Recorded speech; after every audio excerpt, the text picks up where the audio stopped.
Hello, my name is Raya from Active Health Clinic, and today I wanted to speak to you about something I've been discussing with a few patients recently, and that is along the lines of event hygiene. Now, we all know what sleep hygiene is, and if you don't, I'm sure we've got a video on that somewhere.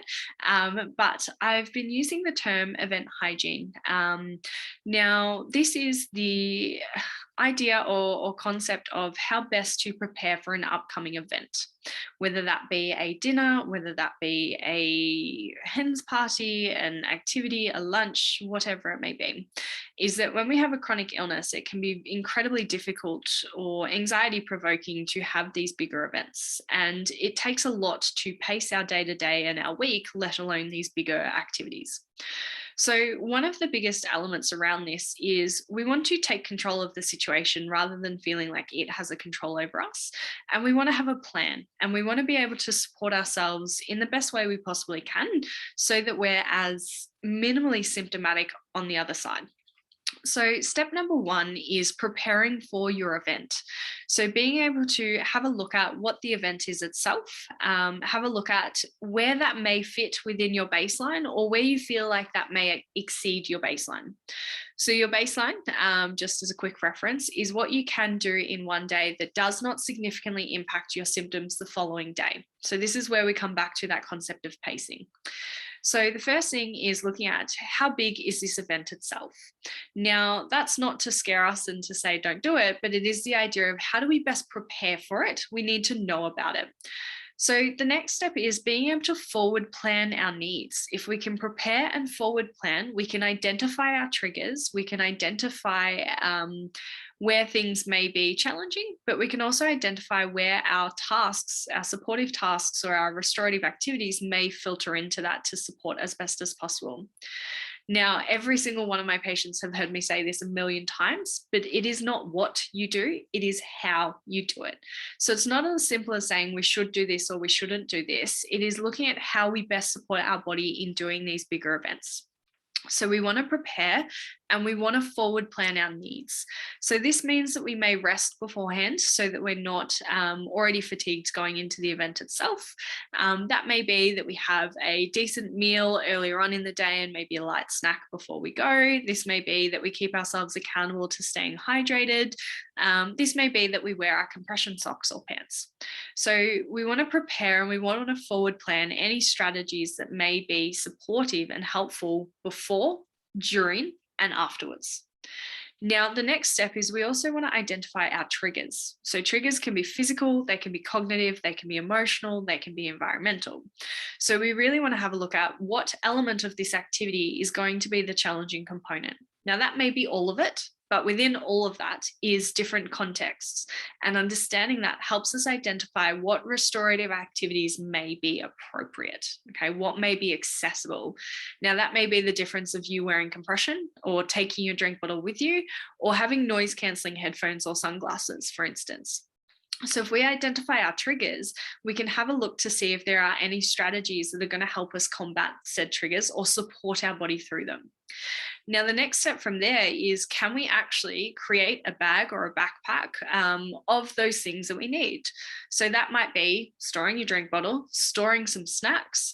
That might be having a change of clothes or a jumper. That might be taking your own heat pack with you. That may be making sure you have your medications so that when your alarm goes off to tell you to take them, that they're actually there and not on the kitchen counter. So looking at having a bag full of needs, for some who are having a day procedure in a hospital, whatever it may be, having the things that they're going to need, but they're going to bring them comfort and support in that time of need as well. Now, that could be having a journal and a pen so that you've always got the ability to write something down or doodle on a bit of paper, but actually forward planning a bag of things that you may need. Now, you may not carry that with you. It might be a little bit heavy. You may need to leave it in a car or in a space, or you might condense it down enough that you can carry it with you. So for me personally, whenever I leave the house, a drink bottle and a muesli bar or a snack will always come with me, regardless of how long I'm leaving the house for. But that is just, that is something that I do. Now, the next step of an event, depending on what it is, we could also look at the idea of having a support person. Now, that support person may be just there for support. That person may be there monitoring us and our symptoms and keeping us accountable to taking breaks or bringing us a drink bottle or a cup of tea or something like that. Or it may be a support person that you have a code word with and you say that code word and it's time to go home. So depending on the event itself, that may or may not be applicable, but having a support person to go to that is not only maybe an emotional support, but a practical or logistical support as well. And sometimes other people can observe within us our traffic lights. So they may notice us swaying on our feet or fumbling on words or downing a lot of water. They may notice certain things that we notice as our normal or don't notice as our normal. That maybe are our warning signs. So sometimes they can keep us accountable to supporting ourselves in that point in time. Now, that's before, that's during. We also want to have a plan afterwards.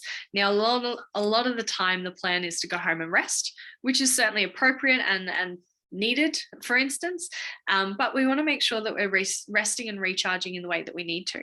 So if that's been a physically tolling activity, then you wouldn't necessarily do a lot of physical activity at home. If you had a load of washing to do or the dishwasher was full, you wouldn't do those things because they are a physical task.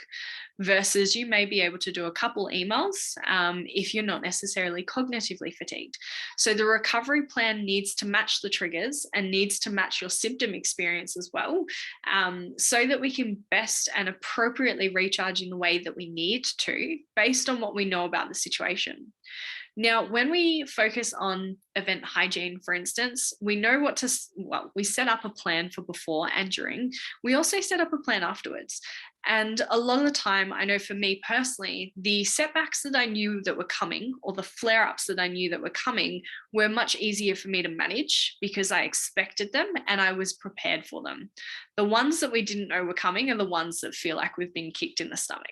So having a recovery plan helps us not only be prepared for when that occurs, but it also helps change how we may feel about that situation, or also what's self-talk or language we may use during that time as well. So when I used to have a flare-up that was based on I'm not sure what, I'd get incredibly self-critical and go, I shouldn't have done this, I shouldn't have done this, I shouldn't have done this, maybe I shouldn't have gone.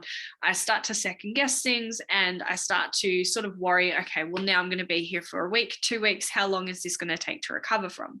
So it's and quite rightly and appropriately, it was a very negative mindset that I would be in when experiencing a flare-up, as we all know and have experienced. When we have a recovery plan, the plan is to support ourselves during that time.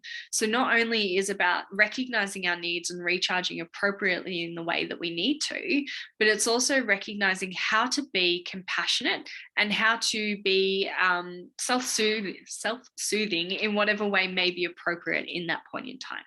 Okay. So that's a lot of information there about events, but I like to call this event hygiene in the sense of forward planning. So being as prepared as we possibly can. Now, life is going to get in the way. The best laid plans don't always work out, and that is completely okay.